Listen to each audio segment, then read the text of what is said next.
కథా కాలక్షేపం నుంచి వసుంధర రచించిన ఆడపడుచు పార్ట్ 2ని అందిస్తున్నాం. మీకు పార్ట్ 1 కావాలి అంటే డిస్క్రిప్షన్ లో లింక్ ఇవ్వబడింది. ఇండ్లు చేరుకున్నాక ముక్తాకి ఏ పని మీద ధ్యాస మల్లలేదు. భానుప్రకాష్ మాటలు ఆమె చెవిల్లో గింగురుమంటున్నాయి. అతడి రూపం ఆమె కళ్ల ముందు కదలాడుతుంది. అతడి చూపులు ఆమెను ఒళ్లంతా తడుముతున్నాయి. ఛీ, ఏం మనిషి అనుకుందామె.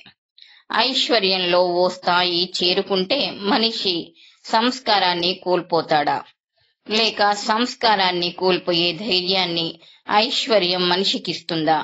ఐశ్వర్యవంతులకు సంస్కారాన్ని కోల్పోవడమే సంస్కారమేమో. భానుప్రకాష్ గురించి భార్య సంధ్యకు తెలుసా? ఆమె అతడి గురించి ఏమి అనుకుంటుంది? అసలు సంధ్యే తనను ప్రత్యేకంగా భర్తకు పరిచయం చేసింది. అది కాక ఆఫీస్ టైంలో కూడా అతడి ఇంట్లోనే ఉన్నాడు. అంటే ముందుగానే అనుకొని ఇలా చేశారా? ఇలా చేయడం వల్ల సంధ్యకు ప్రయోజనమేమిటి? ఆమె భర్త విషయంలో అసహాయురాలా? అతడి ప్రవర్తనను అదుపు చెయ్యలేదు సరికదా, అతడి చెడు నడతకు ఆమె సహకరించాలా? అదే నిజమైతే ఎంత దురదృష్టం. నీ వంటి భార్య ఉంటే నేను ఇండ్లొదిలి పెట్టలేను. నా వంటి వారికి ఇన్స్పిరేషన్, నీ భర్తకు అట్రాక్షన్. భానుప్రకాష్ సూటిగా చెప్పిన మాటలివి. అతడికి భార్య అంటే ఇష్టం లేదా? సంధ్య అంటే అతడికి ఎలాంటి ఇష్టమో తెలియదు, కానీ తనంటే అతడికి ఇష్టం బయలుదేరిందని ముక్త గ్రహించింది. అది దేనికి దారి తీస్తుందోనని ఆమెకు భయంగా ఉంది. భానుప్రకాష్ మాటల్లోంచి నువ్వు నాకు నచ్చావు, నువ్వు తలుచుకుంటే కార్లల్లో తిరగగలవు, మేడల్లో మసలగలవు, ఫోన్లలో మాట్లాడగలవు, నా స్నేహం నీకందుకు సహకరిస్తుంది వగేరాలు ఆమె చెవుల్లో గింగురుమంటూ అతడు తన్ను ప్రబోల పెడుతున్నాడని చెప్పక చెప్తున్నాయి. ఆ ప్రబోలానికి తను లొంగకూడదు అనుకున్నప్పుడల్లా ఎదుటి వాళ్ళు నా మాటలు చిరాకు కలిగిచ్చినా వింటారు. ఎందుకంటే నేను వారి భర్తలకు అధికారిని కనుక, వారందరి భవిష్యత్తు నా చేతుల్లో ఉంది కనుక అన్న భానుప్రకాష్ హెచ్చరిక ఆమెను భయపెడుతుంది. ముందేం జరుగుతుంది? ఏదో జరుగుతుందని ముక్తాకి అనిపిస్తుంది. ఏం జరుగుతుందో కూడా ఆమెకు చూచాయగా తెలుస్తుంది. ఏదో కొత్త భయం ఆమెను ఆవహించగా మనసు స్థిమితం తప్పడం వల్ల ఆమె ఏ పని మీద దృష్టి మళ్లించలేకపోతుంది. ఆమె అలాంటి స్థితిలోనే ఉండగా గౌతమ్ ఇండ్లు చేరుకున్నాడు. వస్తూనే అతడు ఉత్సాహంగా భార్యను కౌగలించుకొని ఉక్కిరి బిక్కిరి చేశాడు. ఏం జరిగిందండి? అంది ముక్త ఆశ్చర్యంగా. ఆఫీస్లో మన హోదా పెరిగింది. ఎలా? మన ఇంట్లోకి ఫోన్ వస్తుంది. ఎందుకేమిటి? ఆఫీస్లో నా పై అధికారికే ఫోన్ లేదు. ముఖ్యమైన ఆఫీస్ పనుల నిమిత్తం నాకు ఆఫీస్ ఫోన్ ఇచ్చింది. రోజుల్లోనే మనకు ఫోన్ రావచ్చు. బాస్ ఇన్ఫ్లుయెన్స్ వల్ల బహుశా వారం. బాస్ అంటే వేరే చెప్పాలా? ఈరోజు పేరంటానికి కూడా వెళ్ళొచ్చావు భానుప్రకాష్ గారా? అంది ముక్త. అవును. ముక్త చటుక్కున ఈ ఫోన్ విషయం మీకెప్పుడు తెలిసింది? 5:15కి ఆఫీస్లో బాస్ అందరి ముందు అనౌన్స్ చేశాడు. చాలా మంది అసూయపడ్డారు. చాలా కాలంగా ఈ ఫోన్ శాంక్షన్ తమకొస్తుందని అంత ఆశపడుతున్నారు. నాకొస్తుందని నేను కలలో కూడా అనుకోలేదు. ఇట్ ఈజ్ ప్రెజెంట్ సర్ప్రైజ్ అన్నాడు గౌతమ్. అయినా మీకిది 5:15కి చెప్పారా? అవును. ఏం? ముక్త నిట్టూర్చింది. పేరెంటంలో తన్ను కలుసుకుని మాట్లాడినాకనే భానుప్రకాష్ ఈ నిర్ణయం తీసుకున్నాడు. అతడు తనకు తన శక్తి చూపిస్తున్నాడు. ఈ వార్త నీకు నేను అనుకున్నంత సంతోషం కలిగించినట్లు లేదు అన్నాడు గౌతమ్ నిరుత్సాహంగా. ఫోన్ వస్తే మనమేం చేసుకుంటాం? దానివల్ల మనకేం లాభం? కంపెనీ మనకు ఫోన్ ఇచ్చిందంటే మన అంతస్తు పెరిగిందనమాట. మన ఇంట్లో ఫోన్ ఉందంటే చుట్టుపక్కల మనకెంత పేరు. ముక్త, నువ్వు పాదం పెట్టిన వేళ మంచిది. మన ఇంట్లోకి ఫోన్ వస్తుంది. ఆ తర్వాత కారా? అప్పుడే మనకంత డబ్బా? అంది ముక్త ఆశ్చర్యంగా. అంతా నీ విశేషం. ఏమొచ్చినా నీ కారణంగానే అన్నాడు గౌతమ్ అభిమానంగా. నువ్వు కార్లల్లో తిరగగలవు, మేడల్లో మసలగలవు, ఫోన్ మాట్లాడగలవు అన్న భానుప్రకాష్ మాటలైమకు మళ్ళీ మళ్ళీ గుర్తుకొస్తున్నాయి. ఏమొచ్చినా నీ కారణంగానే అన్నాడు గౌతమ్. నువ్వు నాకు నచ్చావు అన్నాడు భానుప్రకాష్. ఇవన్నీ ఆలోచిస్తే ఏమిటి అదోలాగా ఉన్నావు అన్నాడు గౌతమ్. బాగానే ఉన్నానే. లేదు, రోజులా లేవు ముక్తా నువ్వు. ముక్త నవ్వింది. పేరెంటంలో గాని ఎవరైనా ఏమైనా అన్నారా? ముక్త తల అడ్డంగా ఊపింది. అసలు నిన్నడగనే లేదు. పేరెంటం విశేషాలేమిటి? చెప్పాలని ముక్తాకి నోటి చివరిదాకా వచ్చింది. సంస్కారం గురించి ఆలోచించే ముందు ఈ సంభాషణను నీ భర్తకు చెప్పుకోగలవేమో ఆలోచించు. అతడి సంస్కారం గురించి తెలుస్తుంది నీకు అన్న భానుప్రకాష్ మాటలు ఆమెను అప్పుడు హెచ్చరించాయి. భానుప్రకాష్ తనతో మాట్లాడినాకనే భర్తకు ఫోన్ సదుపాయం ఇచ్చాడు. ఈ విషయం గౌతమ్కు తెలిస్తే ఏమనుకుంటాడు? గౌతమ్ సంస్కారాన్ని నేను శంకించకూడదు అనుకుంది ముక్త. అయితే ఆమె రిస్క్ తీసుకోలేదు. గౌతమ్ ఆఫీస్కు వెళ్లిపోయాడు. అంట్లు తోమి బట్టలుతికి పని మనిషి వెళ్లిపోయింది. నవల ఒకటి తీసుకుంది ముక్త. పుస్తకాలంటే ఆమెకిష్టం. పుస్తకాల కంటే కబుర్లంటే ఇంకా ఇష్టం. కబుర్లకెవరూ దొరకనప్పుడు పుస్తకాలు చదువుతుందామె. నవల ఆమె అభిరుచులకు తగ్గట్లుగానే ఉంది. ఒక స్త్రీ, ఇద్దరు ప్రేమికులు. ఇద్దరిలో ఒకడు దుర్మార్గుడు, ధనవంతుడు. రెండోవాడు మంచివాడు, పేదవాడు. స్త్రీ రెండోవాణ్ణి ప్రేమించింది. కాని ఆ స్త్రీ తండ్రికి క్యాన్సర్. జబ్బుకు వైద్యం చేయించాలంటే డబ్బు, పలుకుబడి కావాలి. దుర్మార్గుడు స్త్రీకి సహాయం చేస్తానన్నాడు. ఆమె తనను పెళ్లి చేసుకోవాలని షరతు పెట్టాడు. ఆమె తనను పెళ్లి చేసుకుంటే ఆమె కోసం తన జీవిత పదాన్ని మార్చుకుని మంచివాడినై పోతానన్నాడు. ఆమె తనను కాదంటే మరింతగా చెడిపోతానని, అందుకు ఆమె బాధ్యురాలు అవుతుందని బెదిరించాడు. ఒక పక్క జబ్బుతో బాధపడుతున్న తండ్రి, మరో పక్క నూరేండ్ల జీవితానికై ఎదురు చూసే పేద ప్రియుడు. ఆమె ఏం చెయ్యాలి? కొంచెంగా అటూ ఇటూ మార్పులతో శతాబ్దాలుగా కవులను, రచయితలను ప్రభావితం చేస్తున్న కథ ఇది. నవల రచయిత నేర్పుగా కథను నడిపిస్తున్నాడు. ముక్త నవల చదువుతూ లోకాన్ని మర్చిపోయింది. టెలిఫోన్ రింగుమనే వరకు ఆమె నవలా లోకం నుంచి బయటకు పడలేదు. హలో అందామె. మాట్లాడేది ముక్త కదూ అంది అవతలి గొంతు. అవును, మీరెవరు? భానుప్రకాష్. ఉలిక్కి పడింది ముక్త. నవల కలిగించిన మత్తంతా విడిపోయింది ఆమెకు. ఫోన్ బాగా పనిచేస్తుందా అన్నాడు భానుప్రకాష్. అప్పుడప్పుడు నీతో కబుర్లు చెప్పుకుందుకు వీలుగా ఉంటుందని నేనే మీ ఇంట్లో ఫోను ఏర్పాటు చేయించాను. తెలుసు, తెలివైన దానివి నువ్వు. థ్యాంక్. ఒప్పుకుంటే చాలదు, నీ తెలివి చూపించాలి. అంటే ఆధునిక ప్రపంచంలో భర్తల ప్రగతికి అందమైన భార్యలే సోపానాలు అన్నాడు భానుప్రకాష్. ఇలాంటి మాటలు నాకు నచ్చవు. చిన్నప్పుడు మా నాన్న రోజు చదువుకోమని నీతి బోధ చేస్తే నాకు నచ్చేది కాదు. అయినా విన్నాను, చదువొచ్చింది. ప్రతి విషయంలోనూ ప్రగతి పదానికి కొన్ని మార్గాలుంటాయి. అవి మనకు నచ్చకపోయినా అనుభవజ్ఞులు చెబితే వినాలి. ఒక వయసు దాటాక మనిషికి ఎవరి సలహాలు అవసరం ఉండవు. నిజం చెప్పావు, కానీ నీకింకా ఆ వయసు దాటలేదు. ఇంతకీ మీరేం చెప్పదలుచుకున్నారు? మీరు కాదు, నువ్వు. ముక్త ఫోన్ పెట్టేయాలనుకుంది. కానీ అది సరికాదనిపించి అంత సులభంగా నేనందరినీ నువ్వు అనలేను అంది.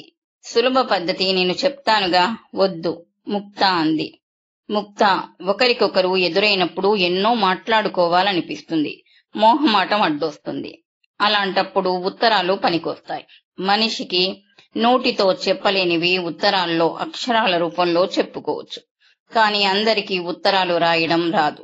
పెదివి పలికించే అక్షరాన్ని కాగితం మీదకు తరలించడం ప్రత్యేకమైన కళ. ఆ కళలో ప్రావీణ్యం లేక ఎందరో స్నేహితులై ఎదుటపడి మాట్లాడుకోలేక, అటు ఉత్తరాలు రాసుకోలేక ఒకరికొకరు క్రమంగా దూరం అయిపోయారు. మనకలాంటి దుర్గతి లేదు. మనము ఉత్తరాలు రాసుకోవలసిన అవసరం లేదు. మాట్లాడుకునేటప్పుడు ఒకరికొకరు ఎదురుపడనవసరము లేదు. ఫోన్ ఉంది, నిస్సంకోచంగా చనువుగా మాట్లాడుకుందాం. మాట్లాడుకోవడానికి ఏముంది అంది ముక్త. నువ్వు నా అందాన్ని పొగుడు, వింటాను. నా వల్ల కాదు. పోనీ నీ అందాన్ని నేను పొగుడుతాను, విను. What is this mister Bhanuprakash అంది ముక్త. This is for my inspiration. Me inspiration తో నాకేం పని? నా ఇన్స్పిరేషన్ వల్ల లాభమంతా నీకే. నీ ఇన్స్పిరేషన్ తో నేను కంపెనీ గురించి పాటుపడతాను. కంపెనీ వృద్ధి పొందుతుంది. కంపెనీతో పాటే నీ భర్త కూడా. ముక్త మాట్లాడలేదు. ఫోన్ పెట్టేయకు, నేనింకా మాట్లాడుతున్నాను. ముక్త వింటుంది. అతడామె అందాన్ని పొగుడుతున్నాడు. పేరెంటంలో ఆమె ఎలా తనకు కనపడిందో వర్ణిస్తున్నాడు. ఆ వర్ణనలో అసభ్యత లేదు, కవిత్వం ఉంది. ఆ పొగడ్తలామెకు సంతోషం కలిగించలేదు. ఎలా ఉన్నాయి నా మాటలు అన్నాడు భానుప్రకాష్ చివర్లో. అంటే నీ అందానికి న్యాయం చేకూర్చానా? నాకు పెళ్లి కాగానే నా అందానికి న్యాయం జరిగింది. వేరెవ్వరూ నా అందానికి న్యాయం చేకూర్చనవసరం లేదు. ముక్త, భర్త వేరు, స్నేహితుడు వేరు. ఈ తేడా తెలుసుకునే సంస్కారం నువ్వు పెంచుకోవాలి. ప్రస్తుతానికి సెలవు. అవతల ఫోన్లో క్లిక్కుమన్న చప్పుడు వినిపించింది. ముక్త తను ఫోన్ పెట్టేసింది. వారం రోజుల్లో ముక్తకు భానుప్రకాష్ నుంచి 4 సార్లు ఫోన్ వచ్చింది. అతడి మాటల్లో సభ్యత లోపించడం లేదు, కానీ అతడి ఊహలు మాటల్లో స్ఫురిస్తున్నాయి. ముక్తకు చాలా ఇబ్బందిగా ఉంటుంది. స్నేహం పేరిట అతడు చనువు పెంచుకుంటున్నాడు. ఆఫీసులో గౌతమ్కు ప్రత్యేకమైన గౌరవం లభిస్తుంది. అందమైన భార్యలు భర్తల ప్రగతికి సోపానాలు. ఇది భానుప్రకాష్ అభిప్రాయం. అతడు తన నుంచి ఏమి ఆశిస్తున్నాడు? ఈ విషయంలో భానుప్రకాష్ ముందడుగు వెయ్యకుండా ఎలా ఆపాలి? అప్పుడామెకు సంధ్య గుర్తుకొచ్చింది. సంధ్య తననెంతో ఆప్యాయంగా ఆదరించింది. ఆమెకు భర్త గురించిన నిజం తెలుసా? తెలియకపోతే తను చెప్పితే? ముక్త సంధ్యను ఫోన్లో పలకరించింది. ఫోన్లో ఏం మాట్లాడుకుంటాం, కాసేపు మా ఇంటికి రాకూడదు అంది సంధ్య. ముక్త సరే అనాలనుకుంది, కానీ పేరెంటం జరుగుతున్నప్పుడే భానుప్రకాష్ వచ్చేసి తనతో తాను కోరిన విధంగా మాట్లాడగలిగాడు. ఇప్పుడు మళ్ళీ ఇంటికి వస్తే, నేను మీ ఇంటికి వచ్చాను, మీరే ఓసారి మా ఇంటికి రావాలి. మీరు కాదు, నువ్వు అంది సంధ్య. చెట్టుకున్న ముక్తాకు భానుప్రకాష్ మాటలు గుర్తుకొచ్చాయి. అంత సులువుగా కొత్త వారిని నేను నువ్వు అనలేను, కానీ మా వారి మాట నాకు శిలాశాసనం. మీ వారి గురించే మాట్లాడాలి. మా ఇంటికి రండి. ముక్త, అక్కా చెల్లెల్లా మసలమని నీ గురించి వారు నాకు చెప్పారు. నువ్వు నన్ను నువ్వు అనకపోతే ఏ చనువుతో, ఏ పేరెంటం లేకుండా మీ ఇంటికి రాను అంది సంధ్య. అక్క, అర్జెంటుగా నీతో మాట్లాడాలి, మా ఇంటికి రా అంది. అలా మాట్లాడినందుకు ముక్తాకు అదోలాగుంది. కాసేపట్లో కారు ఆమె ఇంటి ముందాగింది. డ్రైవర్ని గంట పొయ్యాక రమ్మని పంపేసింది సంధ్య. ముక్త ఆమెను సాదరంగా ఆహ్వానించింది. సంధ్య ఇండ్లంతా చూసి ఎంత బాగా సర్దుకున్నావని మెచ్చుకుంది. మీ ఇంటితో పోలిస్తే ఇదేముంది అంది ముక్త. మా ఇంట్లో ఉన్నది వైభవం, మీ ఇంట్లోది అభిరుచి అంది సంధ్య. వైభవంలో అభిరుచి ఉండదా? ఉండొచ్చు, కానీ అభిరుచికి వైభవం అవసరం లేదు. నువ్వు చాలా బాగా మాట్లాడగలవు. అంతా మా వారి దగ్గర నేర్చుకున్నాను. ముక్త వెంటనే, నీకు మీ వారంటే ఆరాధన కదూ అంది. ఏ భార్యకు భర్తంటే ఆరాధన ఉండదు అంది సంధ్య. ముక్త మాట్లాడలేదు. మా వారికి అందం ఉంది, పర్సనాలిటీ ఉంది, సంభాషణ చాతుర్యం ఉంది, హోదా ఉంది, డబ్బుంది. అటువంటి వారిని ఆరాధించకపోతే ఆ భార్యలోనే ఏదో లోపం ఉండాలి అంది సంధ్య. కాని మెరిసేదంతా బంగారం కాకపోవచ్చు అంది ముక్త. అంటే? మీ వారి గురించి నేను చెడ్డగా విన్నాను. సంధ్య ముఖం ఎర్రపడింది. చెడ్డగా అంటే? వారి ప్రవర్తన మంచిది కాదట. వ్యాపారంలో సీదాసాదాగా పైకొచ్చేవారుండరు. ప్రవర్తన అంటే వ్యాపారానికి సంబంధించినది కాదు, ఆయన వ్యక్తిత్వానికి సంబంధించి చెప్పు అంది సంధ్య. ఆయన ఆడపిల్లల్ని వలలో వేసుకుందుకు ప్రయత్నిస్తున్నారట. సంధ్య నవ్వి, ఆడపిల్లల వలలో ఆయన పడకుండా ఉండాలని నా కోరిక. వలలో వేసుకుందామన్న ఆయనక అవకాశమేది అంది. అంటే ఆయన వల వేద్దామనుకునేలోగానే వాళ్లే ఆయనపై వల విసురుతున్నారు. ఆయన పొజిషన్ అలాంటిది. దానికి ఆయన పొజిషన్ కి సంబంధమేమిటి? కంపెనీ ఆయన వల్ల బాగా వృద్ధిలోకి వచ్చింది. ఇతర కంపెనీలు ఆయనను కిందకి లాగాలని చూస్తున్నాయి. అందరికీ ఆయన పతనమైతే చాలు. మరి కొందరికైతే ఆయనని తమ వైపు ఆకర్షించుకోవాలని ఉంది అని అందుకోసం ఆయనపై ఆడపిల్లల్ని ప్రయోగిస్తారు. అర్థమైందా అంది సంధ్య. కాని నేను ఇంకోలా విన్నాను అంది ముక్త. ఏం విన్నావో చెప్పు. ఆయననే ఆడపిల్లల వెంట పడతారని, అవతల యువతి వివాహిత కాదా అన్న విచక్షణ కూడా చూడరని. సంధ్య నవ్వి ఎవరు చెప్పారు అంది. ముక్త తడబడింది. సంధ్య తనే మళ్ళీ వారుగాని నీతో మాట్లాడారా అంది. లేదు అంది ముక్త వెంటనే. ఒకవేళ వారు నీతో చెనువుగా మాట్లాడినా తప్పుగా అర్థం చేసుకోకు. ఎందుకని?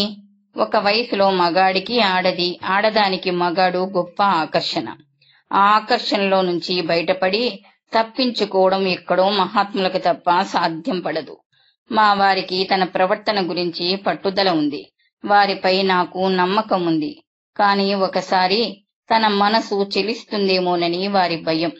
పరాయి స్త్రీలతో చెనువుగా ఉండడం ద్వారా అనుకోకుండా ఎదురయ్యే ఆకర్షణల నుంచి తప్పించుకోవడానికి వీలవుతుందని ఆయన అనుకుంటారు. అదెలా సాధ్యం? నిగ్రహానికి కూడా ప్రాక్టీస్ ఉండాలి కదా. భార్య ముందు చేసే ప్రాక్టీస్ కాదు, అలవాటు పడ్డ మనిషి కాబట్టి అంది సంధ్య. అందుకని మా వారు కొత్త వారితో చెనువుగా ఉంటుంటారు. ఒకసారి ఏమైందో తెలుసా? వారు మరదలు ఒక రాత్రంతా ఒకే గదిలో పడుకున్నారు. నేను తనని గమనిస్తున్నట్లు వారికి తెలియదు. ఇద్దరూ శుభ్రంగా ఒళ్ళు ఎరగకుండా పడుకున్నారు. వాళ్లను కాపలా కాసి నాకే నిద్రలేదు.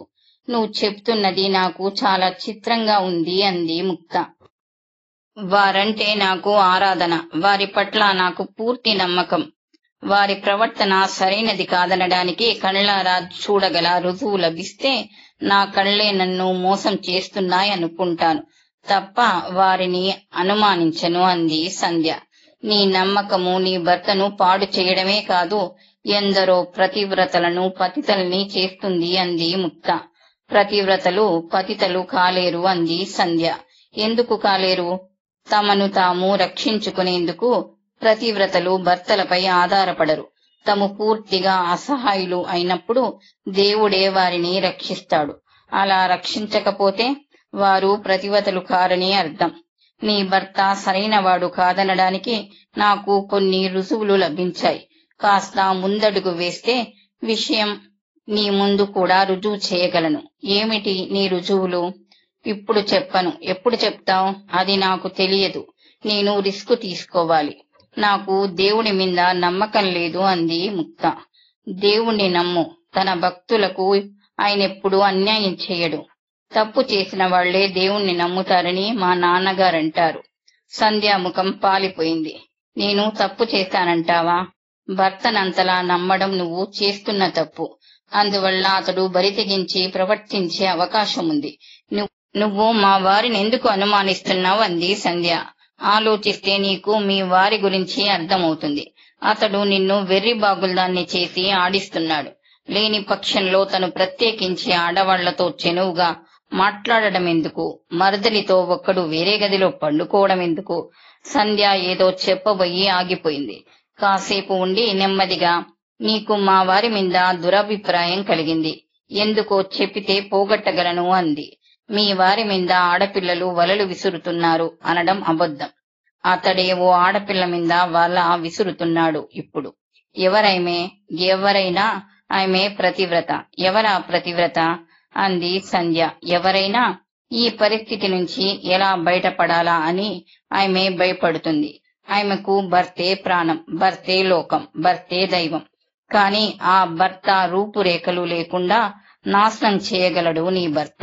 అందుకే ఆమె భయపడుతుంది. ఇందుకు రుజువు ఉందా? రుజువు నీకు చూపిస్తాను, నమ్ముతావా? నువ్వు చూపిస్తే నమ్ముతాను అంది సంధ్య. చూపాలని ఉంది కాని నేను భయపడుతున్నాను. రుజువు చూపడానికి కొంత రిస్క్ తీసుకోవాలి. అప్పుడు దేవుడు రక్షించకపోతే? మా వారు నిజంగానే ఓ ఆడపిల్లపై వల విసిరితే ఆమె ప్రతివ్రతే అయితే నీకేమీ భయం అవసరం లేదు. రక్షించడానికి నేనున్నాను. నేనే దేవుణ్ణనుకో, నన్ను నమ్ము అంది సంధ్య గంభీరంగా. అక్క అంది ముక్త ప్రయత్నంగా. మా వారే మనిద్దరికీ ఈ వరస కలిపారు. అందువల్ల అక్కగా నాకు నీ బాధ్యత ఉంది.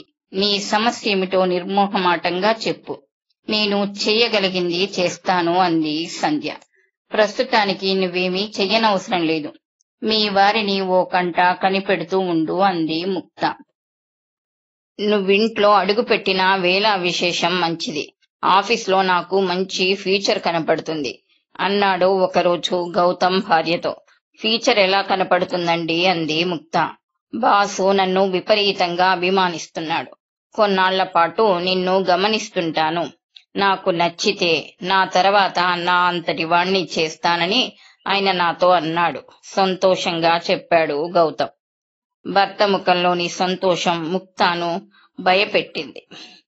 ఒకవేళ మీ బాస్కు మీరు నచ్చకపోతే అందైమే. ఎందుకు నచ్చను? ఎందుకంటే ఏం చెప్పగలం? దురదృష్టమనుకోండి.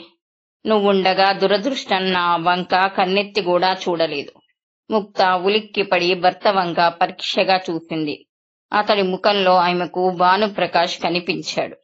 అందమైన భార్యలు ప్రగతికి సోపానాలు అంటున్నాడతను. ఏమన్నారు అందామె. నువ్వు నా అదృష్టానివి అంటున్నాను. అదృష్టమంటే ఎలాంటి అదృష్టాన్ని? చెప్పడం నాకు చేత కాదు. మీలో సమర్థత ఉంది. అందుకే మీ బాసు మిమ్మల్ని అభిమానిస్తున్నారు. బాస్కు మీ అవసరం ఉంది. మీరు లేకుండా ఆయన కంపెనీ నడవదు. అలాంటప్పుడు ఒకసారి అసూయ కూడా బయలుదేరుతుంది. మీ బాసు మిమ్మల్ని ఉద్యోగం నుంచి తొలగించవచ్చు. అప్పుడు మీకు మరో కంపెనీ స్వాగతం పలుకుతుంది అంది ముక్త. ప్లీజ్ ముక్త, నువ్వలా మాట్లాడవద్దు అన్నాడు గౌతమ్. ఎందుకని? ఉద్యోగం విషయంలో నేను నువ్వనుకున్నంత గొప్పవాణ్ణి కాను. మా నాన్నగారి రికమెండేషన్ మీద వచ్చింది ఉద్యోగం నాకు. ఇది పోతే ఎక్కడకు వెళ్ళినా ఆ ఉద్యోగం ఎందుకు పోయిందో సంజాయిషి ఇచ్చుకోవాలి. మా బాస్ బాగా పలుకుబడి ఉన్నవాడు. పగబట్టాడంటే ఈ చుట్టుపక్కలెక్కడా నాకు మంచినీళ్లు కూడా పుట్టవు.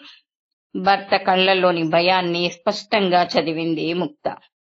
అదే మీరు పూర్తిగా మీ బాస్ పై ఆధారపడిపోయారు భవిష్యత్తు కోసం అంది ముక్త.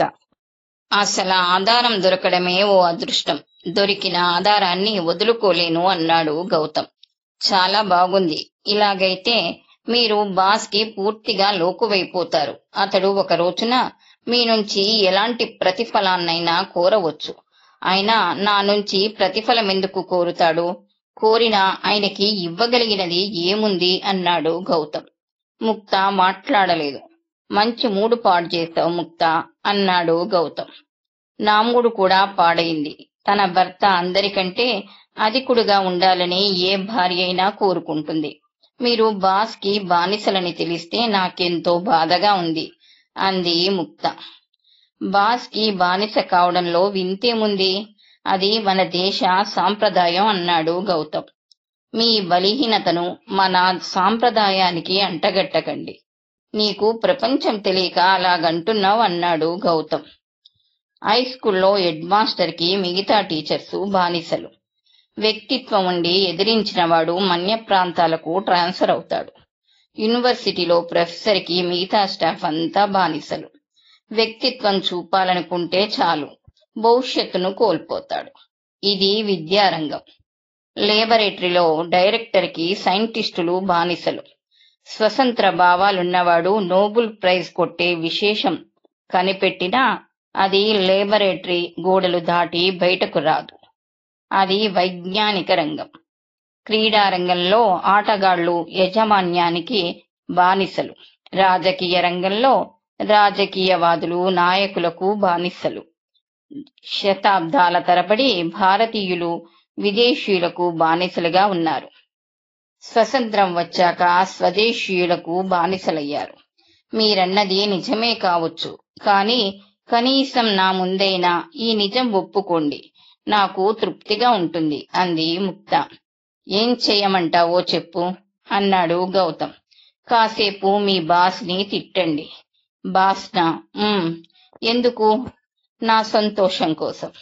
నా బాస్ ను తిడితే నీకెందుకు సంతోషం? ఆఫీస్లో అతడితో ఎలా ఉంటున్నారో నాకు తెలియదు. ఇంట్లోనైనా అతన్ని తిడితే అతడి కంటే మీరే గొప్పవారు అనిపిస్తుంది. అదో తృప్తి నాకు. గౌతమ్ ఏదో అనబోయి చుట్టూ చూశాడు. చిన్న పడక గది, గది మధ్యన మంచం, మంచంపై తను ముక్త, పైన సీలింగ్ కు వేలాడుతుంది ఫ్యాన్. గది తలుపులు గడియ వేసుకున్నారింట్లో. ఎవరూ లేకున్నా గది చుట్టూ గోడలు తిరుగులేని ఏకాంతమది.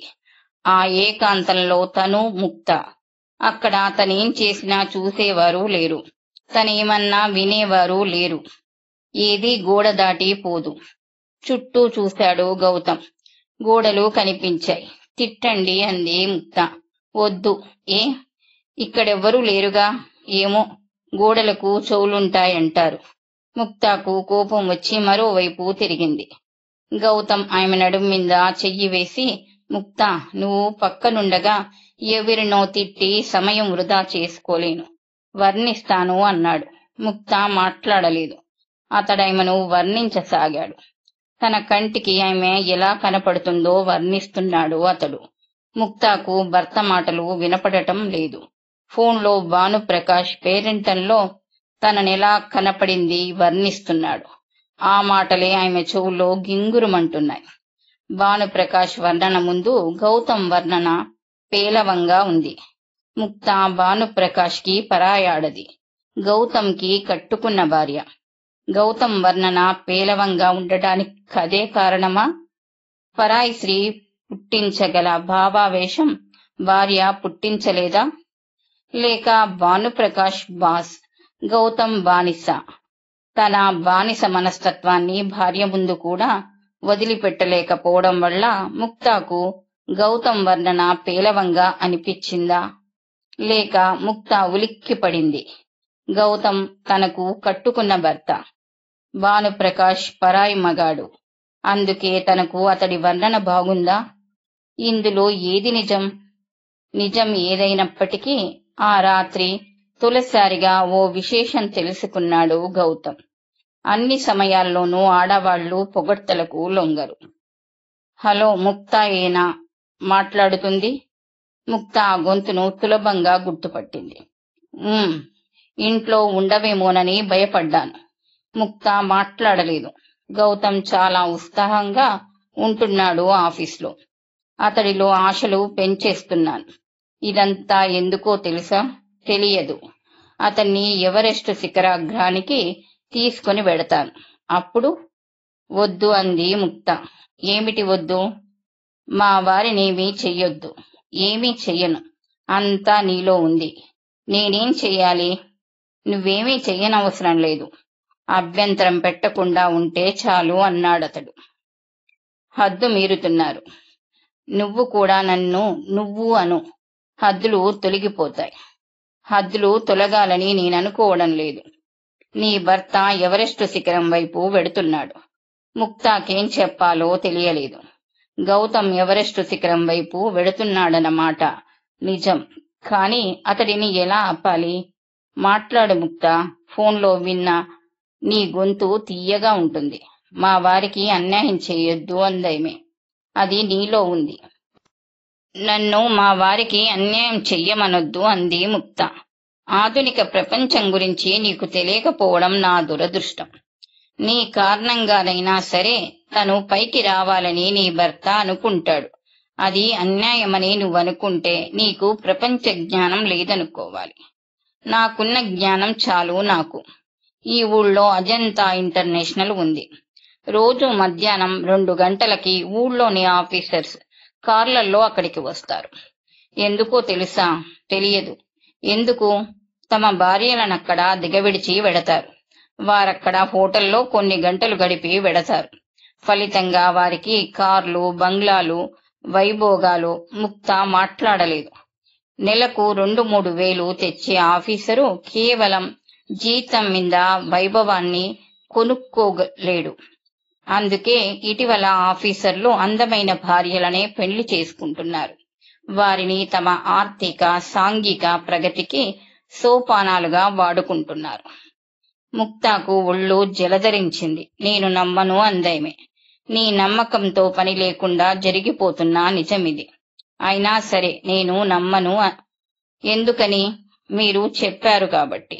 పోనీ నీ భర్తను నమ్ముతావు కదా, అతన్ని అడిగి తెలుసుకో. ఈ విషయమై ఒకరిని అడగాల్సిన అవసరం, కుతూహలం నాకు లేవు. అలాగనకు. నీ మంచి కోరి చెప్పాను. ఆలోచించుకో. అవతల క్లిక్ మంది. భర్తతో, ఏమండి, అజంతా ఇంటర్నేషనల్ గురించి మీకు తెలుసా అంది ముక్త. అదో స్టార్ హోటల్. అది కాదు, ఇంకా ఇంకా అంటే తటపటాయిస్తూనే తన సందేహం బయట పెట్టింది ముక్త. ఎవరు చెప్పారు నీకు అన్నాడు గౌతమ్ ఆశ్చర్యంగా. తడబడింది ముక్త. ఎవరు చెప్పారు? ఈ వీధిలోనే పంకజం గారని. పంకజం, ముక్త చాలా అరుదుగా మాట్లాడుతుంటారు. పంకజం నోరు మంచిది కాదని ఆ వీధిలో చెప్పుకుంటారు. అందుకే ఆ పేరు చెప్పిందేమే. గౌతమ్ నిట్టూర్చి, నీకిది తెలుసుకోవాలని ఎందుకనిపించింది అన్నాడు. లోకంలో ఇలాంటివి కూడా ఉంటాయా అని. ఉంటాయి అన్నాడు గౌతమ్. అంటే అది నిజమేనా? చీ అంది ముక్త. చీ అనడానికి ఇందులో తప్పే ఉంది? మీకిందులో తప్పు అనిపించడం లేదు? లేదు, తప్పు అనిపించడం లేదు, రెట్టించింది ముక్త. సావధానంగా విను అన్నాడు గౌతమ్. శీలమన్నది మనిషి కల్పించుకున్నది. ధర్మం అన్నది బలవంతుడు బలహీనుల్ని శాసించడానికి సృష్టించినది. విదేశాల్లో శీలానికి ప్రాముఖ్యత లేదు, పవిత్రతకు అర్థం లేదు. ఆ దేశాలు సిరి సంపదలతో తులతూగిపోతున్నాయి. ఏ దేశాలైతే పవిత్రత పేరిట స్త్రీని అణగద్రొక్కబడుతుందో ఆ దేశాలు ప్రగతి సాధించలేకపోతున్నాయి. దేశ ప్రగతి మనిషిలో ఉంది, మనిషి ప్రగతి స్త్రీలో ఉంది. స్త్రీ దానికి ప్రాముఖ్యతను పవిత్రతను అంటగట్టి అది కాపాడడానికే జీవితాన్ని అంకితం చేసినంత కాలం మనిషి ప్రగతిని సాధించలేడు. అజంతా ఇంటర్నేషనల్ తమ భార్యలను తీసుకుని వెడుతున్న ఆఫీసర్సు అదృష్టవంతులు. శీలం ప్రాముఖ్యతను తొలగిస్తే వారు చేసిన దాంట్లో తప్పేమీ లేదు. వారి ప్రగతిని ఎవరూ ఆపనూ లేరు. అయితే అలాంటి తప్పు మీరు కూడా చేస్తారా అంది ముక్త. గౌతమ్ ఉలిక్కిపడి, నా సంగతి నేను ఆలోచించలేదు అన్నాడు. ఆలోచించండి అంది ముక్త. ఛీ అన్నాడు గౌతమ్ అప్రయత్నంగా. మీ విషయంలో ఛీ అనిపించింది, ఇతరులకు మంచిది ఎలాగవుతుంది అంది ముక్త భర్తను నిలదీస్తూ. సారీ ముక్త, నేను ఎక్కువ దూరం ఆలోచించలేదు. నువ్వు అడిగినప్పుడు నేను ఇంకోలా ఆలోచిస్తున్నాను. అసలేం జరిగిందంటే అన్నాడు గౌతమ్. ఆ రోజు ఆఫీస్లో భానుప్రకాష్ గౌతమ్ని పిలిచాడు. మాటల సందర్భంలో అజంతా ఇంటర్నేషనల్ ప్రసక్తి వచ్చింది. ఆయన అక్కడి విశేషాలను సమర్థించాడు. గౌతమ్ బాస్ అభిప్రాయాలతోటి ఏకీభవించాడు. అవే ఇంటి దగ్గర రిపీట్ చేశాడు. ఈ అభిప్రాయాలు నావి కాదు, నా బాస్వి. మీ అభిప్రాయం కూడా చెప్పండి. ఎందుకు నీకంతా పట్టుదల? ఈ విధంగానైనా మీ బాస్ను తిడతారని. నా బాస్ను తిట్టాలని నీకంతా పట్టుదల ఎందుకు? ఆయన నిన్నేం చేశాడు అన్నాడు గౌతమ్. ముక్త తడబడింది. అప్పుడేమకు మళ్ళీ పంకజం గుర్తుకొచ్చింది. పంకజం పేరునే మళ్ళీ ఉపయోగించుకుందామె. అజంతా ఇంటర్నేషనల్ కి మీ బాస్ కూడా ఆడవాళ్ళని రప్పించుకుంటాడట పంకజం చెప్పింది. గౌతమ్ ముందు తడబడిన తర్వాత తేలికగా నవ్వేసి, బాస్ చాలా మంచివాడు. ఆయనకు డబ్బుంది కాబట్టి ఏం చేసినా సాగుతుంది. నేను ఆయనకు జూనియర్ అయినా నా దగ్గర ఎంత చనువుగా ఉంటాడు. తన ప్రవర్తనను తప్పుపట్టి అసహించుకుంటానన్న భయం కాబోలు. ఆయన పని గట్టుకుని రోజు నా దగ్గర ఆ హోటల్ ప్రసక్తి తెచ్చి సమర్థించుకుంటాడు. ఆయన ఎలాంటి వాడైనా ఆరాధన తప్పదు నాకు. ఆయన నన్ను కన్విన్స్ చేయాలని చూస్తాడు. గొప్ప సంస్కారం కదూ అన్నాడు. ఇదేం సంస్కారం అంది ముక్త. ఆలోచించి చూడు, నీకే కనపడుతుంది సంస్కారం. నాకేం కనపడ్డం లేదు. పరాయి ఆడవాళ్లతో హోటల్లో కులికే నీ బాస్లో సంస్కారాన్ని ఎలా చూడగలను అంది ముక్త. శ్రీకృష్ణుడు గోపికలను వస్త్రాపరణం చేస్తే అది రాసలీల అయింది. శ్రీకృష్ణుడు దేవుడయ్యాడు. నా బాస్ నాకు దేవుడు అన్నాడు గౌతమ్. కానీ ఆయనలో వేరే దురుద్దేశం ఉందేమో ఆలోచించారా? వేరే దురుద్దేశం అంటే ఆయన పనిగట్టుకొని అజంతా ఇంటర్నేషనల్ గురించి మీకెందుకు చెప్పాడు? అది తప్పు కాదని మీ దగ్గర ఎందుకు సమర్థించాడు? ఎందుకో చెప్పానుగా, అది ఆయన సంస్కారం. సంస్కారం కాక దురుద్దేశం కనపడలేదా మీకు? నీకేదైనా కనపడిందా? నేను మీ సంగతి అడిగాను. నా సంగతి నేను చెప్పాను. నీ సంగతి చెప్పు. ఈయనకెలా చెప్పేది అనుకుంది ముక్త మనసులో. ఆమెకు రవ్వంత అనుమానం కూడా వచ్చింది. భర్తకు నిజంగా అసలు విషయం స్ఫురించలేదా, నటిస్తున్నాడా అని. తర్వాయి భాగం వచ్చే వీడియోలో. పార్ట్ 3.